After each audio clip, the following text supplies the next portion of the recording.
Sultana's Dream. By Rokeya Sakhawat Hossain. One evening I was lounging in an easy chair in my bedroom and thinking lazily of the condition of Indian womanhood. I am not sure whether I dozed off or not. But, as far as I remember, I was wide awake. I saw the moonlit sky sparkling with thousands of diamond-like stars, very distinctly. All on a sudden a lady stood before me. How she came in, I do not know. I took her for my friend, Sister Sarah. "Good morning," said Sister Sarah. I smiled inwardly as I knew it was not morning, but starry night. However, I replied to her, saying, "How do you do?" "I am all right, thank you. Will you please come out and have a look at our garden?" I looked again at the moon through the open window, and thought there was no harm in going out at that time. The men servants outside were fast asleep just then, and I could have a pleasant walk with Sister Sarah. I used to have my walks with Sister Sarah, when we were at Darjeeling. Many a time did we walk hand in hand and talk lightheartedly in the botanical gardens there. I fancied, Sister Sarah had probably come to take me to some such garden, and I readily accepted her offer and went out with her. When walking I found to my surprise that it was a fine morning. The town was fully awake and the streets alive with bustling crowds. I was feeling very shy, thinking I was walking in the street in broad daylight, but there was not a single man visible. Some of the passers-by made jokes at me. Though I could not understand their language, yet I felt sure they were joking. I asked my friend, "What do they say?" "The women say that you look very mannish." "Mannish?" said I, "what do they mean by that?" "They mean that you are shy and timid like men." "Shy and timid like men?" It was really a joke. I became very nervous, when I found that my companion was not Sister Sarah, but a stranger. Oh, what a fool had I been to mistake this lady for my dear old friend, Sister Sarah. She felt my fingers tremble in her hand, as we were walking hand in hand. "What is the matter, dear?" she said affectionately. "I feel somewhat awkward," I said in a rather apologizing tone, as being a Persian woman I am not accustomed to walking about unveiled. "You need not be afraid of coming across a man here. This is Ladyland, free from sin and harm. Virtue herself reigns here."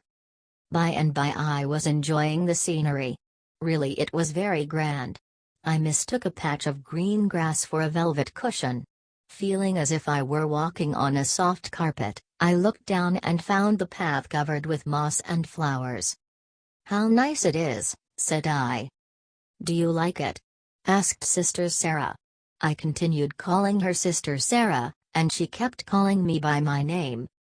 "Yes, very much, but I do not like to tread on the tender and sweet flowers." "Never mind, dear Sultana, your treading will not harm them. They are street flowers." "The whole place looks like a garden," said I admiringly. "You have arranged every plant so skillfully. Your Calcutta could become a nicer garden than this if only your countrymen wanted to make it so. They would think it useless to give so much attention to horticulture, while they have so many other things to do." "They could not find a better excuse," said she with smile. I became very curious to know where the men were. I met more than 100 women while walking there, but not a single man. "Where are the men?" I asked her. "In their proper places, where they ought to be." "Pray let me know what you mean by their proper places." "Oh, I see my mistake. You cannot know our customs, as you were never here before. We shut our men indoors." "Just as we are kept in the zenana?" "Exactly so." "How funny," I burst into a laugh. Sister Sarah laughed too. "But dear Sultana, how unfair it is to shut in the harmless women and let loose the men." "Why? It is not safe for us to come out of the zenana, as we are naturally weak." "Yes, it is not safe so long as there are men about the streets, nor is it so when a wild animal enters a marketplace." "Of course not. Suppose some lunatics escape from the asylum and begin to do all sorts of mischief to men, horses and other creatures, In that case, what will your countrymen do? They will try to capture them and put them back into their asylum. Thank you. And you do not think it wise to keep sane people inside an asylum and let loose the insane? Of course not, said I, laughing lightly. As a matter of fact, in your country this very thing is done. Men, who do or at least are capable of doing no end of mischief, are let loose, and the innocent women, shut up in the zenana. How can you trust those untrained men out of doors? We have no hand or voice in the management of our social affairs. In India, man is lord and master. He has taken to himself all powers and privileges and shut up the women in the zenana. Why do you allow yourselves to be shut up? Because it cannot be helped, as they are stronger than women. A lion is stronger than a man, but it does not enable him to dominate the human race. You have neglected the duty you owe to yourselves, and you have lost your natural rights by shutting your eyes to your own interests. But my dear sister Sarah, if we do everything by ourselves, what will the men do then? They should not do anything. Excuse me, they are fit for nothing. Only catch them and put them into the zenana. But would it be very easy to catch and put them inside the four walls? Said I. And even if this were done, would all their business, political and commercial, also go with them into the zenana? Sister Sarah made no reply. She only smiled sweetly. Perhaps she thought it useless to argue with one who was no better than a frog in a well. By this time we reached Sister Sarah's house. It was situated in a beautiful heart-shaped garden. It was a bungalow with a corrugated iron roof. It was cooler and nicer than any of our rich buildings. I cannot describe how neat and how nicely furnished and how tastefully decorated it was. We sat side by side. She brought out of the parlor a piece of embroidery work and began putting on a fresh design. Do you know knitting and needlework? Yes, we have nothing else to do in our zenana. But we do not trust our zenana members with embroidery, she said, laughing, as a man has not patience enough to pass thread through a needle hole even. Have you done all this work yourself? I asked her, pointing to the various pieces of embroidered teepoi cloths. Yes. How can you find time to do all these? You have to do the office work as well, have you not? Yes. I do not stick to the laboratory all day long. I finish my work in 2 hours. In 2 hours? How do you manage? In our land the officers, magistrates, for instance, work 7 hours daily. I have seen some of them doing their work. Do you think they work all the 7 hours? Certainly they do. No, dear Sultana, they do not. They dawdle away their time in smoking. Some smoke 2 or 3 karoots during the office time. They talk much about their work, but do little. Suppose 1 karoot takes half an hour to burn off, and a man smokes 12 karoots daily, then you see, he wastes 6 hours every day in sheer smoking. We talked on various subjects, and I learned that they were not subject to any kind of epidemic disease, nor did they suffer from mosquito bites as we do. I was very much astonished to hear that in Ladyland no one died in youth except by rare accident.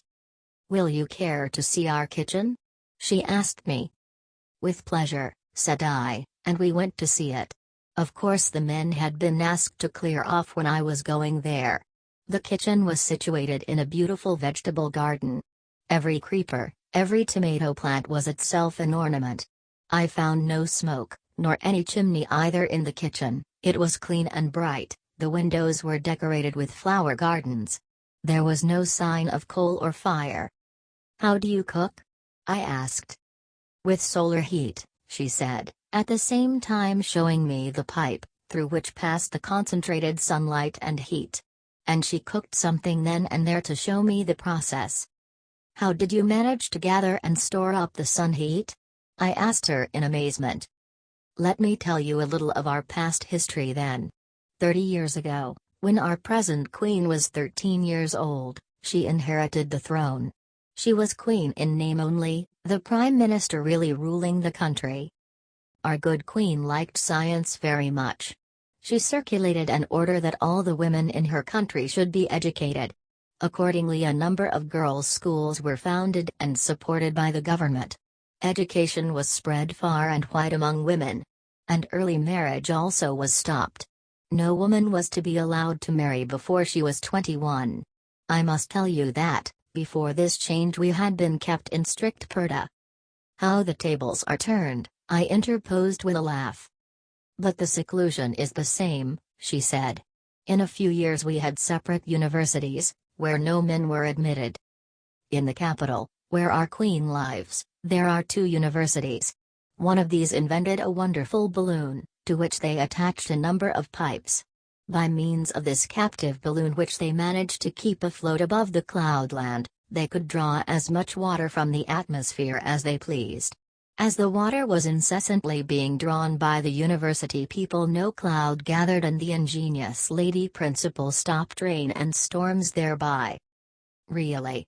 Now I understand why there is no mud here, said I, but I could not understand how it was possible to accumulate water in the pipes. She explained to me how it was done, but I was unable to understand her, as my scientific knowledge was very limited. However, she went on, when the other university came to know of this, they became exceedingly jealous and tried to do something more extraordinary still. They invented an instrument by which they could collect as much sun heat as they wanted. And they kept the heat stored up to be distributed among others as required. While the women were engaged in scientific research, the men of this country were busy increasing their military power. When they came to know that the female universities were able to draw water from the atmosphere and collect heat from the sun, they only laughed at the members of the universities and called the whole thing a sentimental nightmare. Your achievements are very wonderful indeed. But tell me, how you managed to put the men of your country into the zenana. Did you entrap them first? No. It is not likely that they would surrender their free and open-air life of their own accord and confine themselves within the 4 walls of the zenana. They must have been overpowered. Yes, they have been. By whom? By some lady warriors, I suppose? No, not by arms. Yes, it cannot be so. Men's arms are stronger than women's. Then? By brain. Even their brains are bigger and heavier than women's. Are they not? Yes, but what of that? An elephant also has got a bigger and heavier brain than a man has. Yet man can enchain elephants and employ them, according to their own wishes. Well said, but tell me please, how it all actually happened. I am dying to know it. Women's brains are somewhat quicker than men's. 10 years ago, when the military officers called our scientific discoveries a sentimental nightmare, some of the young ladies wanted to say something in reply to those remarks. But both the lady principals restrained them and said, they should reply not by word, but by deed, if ever they got the opportunity. And they had not long to wait for that opportunity. How marvelous! I heartily clapped my hands. Now the proud gentlemen are dreaming sentimental dreams themselves. Soon afterwards certain persons came from a neighboring country and took shelter in ours. They were in trouble, having committed some political offense. The king, who cared more for power than for good government, asked our kind-hearted queen to hand them over to his officers. She refused, as it was against her principle to turn out refugees. For this refusal the king declared war against our country. Our military officers sprang to their feet at once and marched out to meet the enemy. The enemy, however, was too strong for them. Our soldiers fought bravely, no doubt. But in spite of all their bravery, the foreign army advanced step by step to invade our country. Nearly all the men had gone out to fight, even a boy of 16 was not left home. Most of our warriors were killed, the rest driven back, and the enemy came within 25 miles of the capital. A meeting of a number of wise ladies was held at the Queen's palace to advise as to what should be done to save the land. Some proposed to fight like soldiers, others objected and said that women were not trained to fight with swords and guns, nor were they accustomed to fighting with any weapons. A third party regretfully remarked that they were hopelessly weak of body. "If you cannot save your country for lack of physical strength," said the Queen, "try to do so by brain power." There was a dead silence for a few minutes. Her Royal Highness said again, "I must commit suicide if the land and my honor are lost." Then the lady principal of the second university, who had collected sun heat, who had been silently thinking during the consultation, remarked that they were all but lost, and there was little hope left for them. There was, however, one plan which she would like to try, and this would be her first and last efforts. If she failed in this, there would be nothing left but to commit suicide.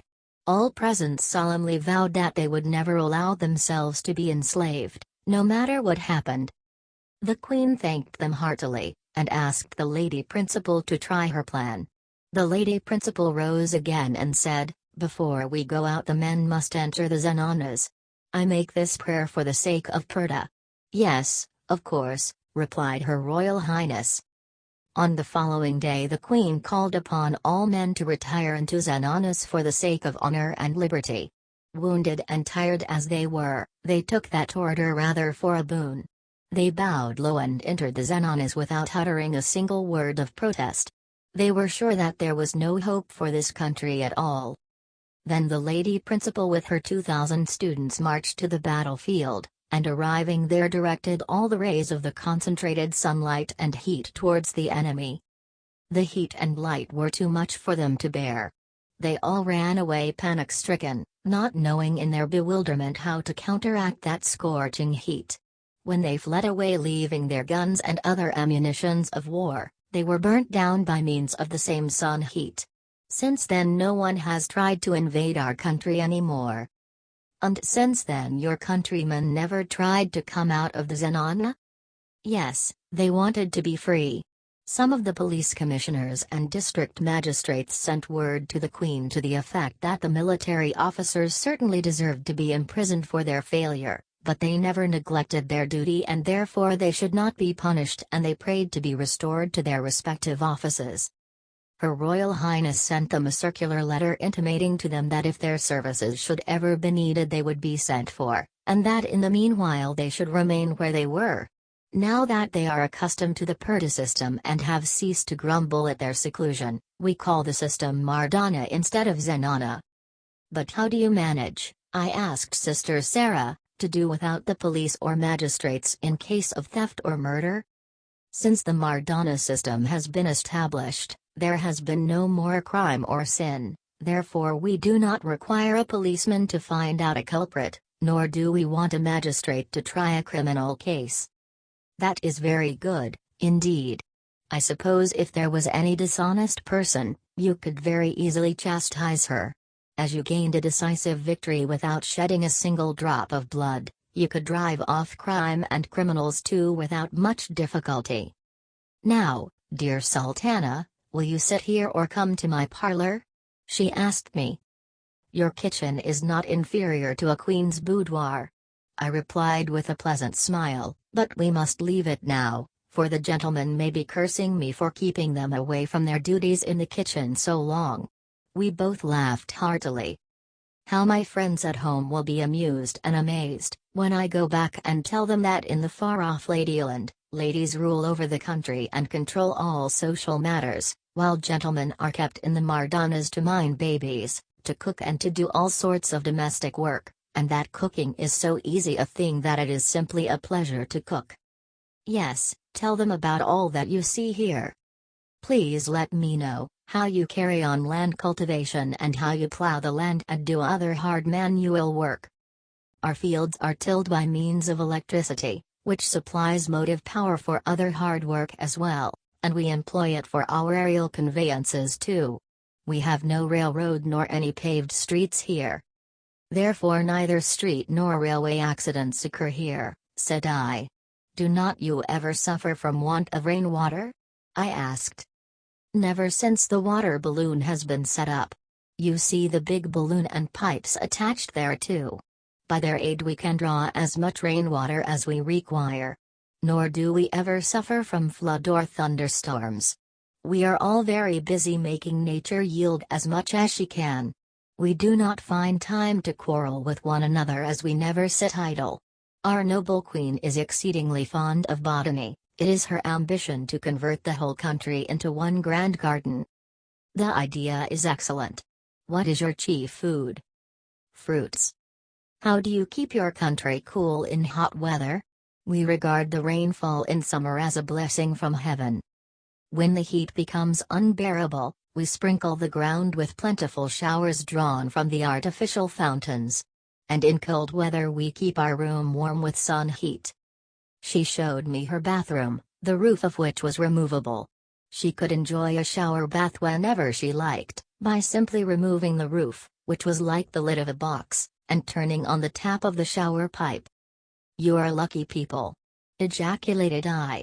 "You know no want. What is your religion, may I ask?" "Our religion is based on love and truth. It is our religious duty to love one another and to be absolutely truthful. If any person lies, she or he is punished with death?" "No, not with death. We do not take pleasure in killing a creature of God, especially a human being. The liar is asked to leave this land for good and never to come to it again." "Is an offender never forgiven?" "Yes, if that person repents sincerely." "Are you not allowed to see any man, except your own relations?" "No one except sacred relations." "Our circle of sacred relations is very limited, even first cousins are not sacred." "But ours is very large, a distant cousin is as sacred as a brother." "That is very good. I see purity itself reigns over your land. I should like to see the good queen, who is so sagacious and far-sighted and who has made all these rules." "All right," said Sister Sarah. Then she screwed a couple of seats onto a square piece of plank. To this plank she attached two smooth and well-polished balls. When I asked her what the balls were for, she said they were hydrogen balls and they were used to overcome the force of gravity. The balls were of different capacities to be used according to the different weights desired to be overcome. She then fastened to the air car two wing-like blades, which, she said, were worked by electricity. After we were comfortably seated she touched a knob and the blades began to whirl, moving faster and faster every moment. At first we were raised to the height of about 6 or 7 feet and then off we flew. And before I could realize that we had commenced moving, we reached the garden of the Queen. My friend lowered the air car by reversing the action of the machine, and when the car touched the ground the machine was stopped and we got out. I had seen from the air car the Queen walking on a garden path with her little daughter, who was 4 years old, and her maids of honor. "Hello! You here?" cried the Queen addressing Sister Sarah. I was introduced to Her Royal Highness and was received by her cordially without any ceremony. I was very much delighted to make her acquaintance. In the course of the conversation I had with her, the Queen told me that she had no objection to permitting her subjects to trade with other countries. But, she continued, no trade was possible with countries where the women were kept in the zenanas and so unable to come and trade with us. Men, we find, are rather of lower morals and so we do not like dealing with them. We do not covet other people's land, we do not fight for a piece of diamond though it may be 1,000-fold brighter than the Koh-i-Noor, nor do we grudge a ruler his peacock throne. We dive deep into the ocean of knowledge and try to find out the precious gems, which nature has kept in store for us. We enjoy nature's gifts as much as we can. After taking leave of the Queen, I visited the famous universities, and was shown some of their manufactories, laboratories and observatories. After visiting the above places of interest we got again into the air car, but as soon as it began moving, I somehow slipped down and the fall startled me out of my dream. And on opening my eyes, I found myself in my own bedroom still lounging in the easy chair.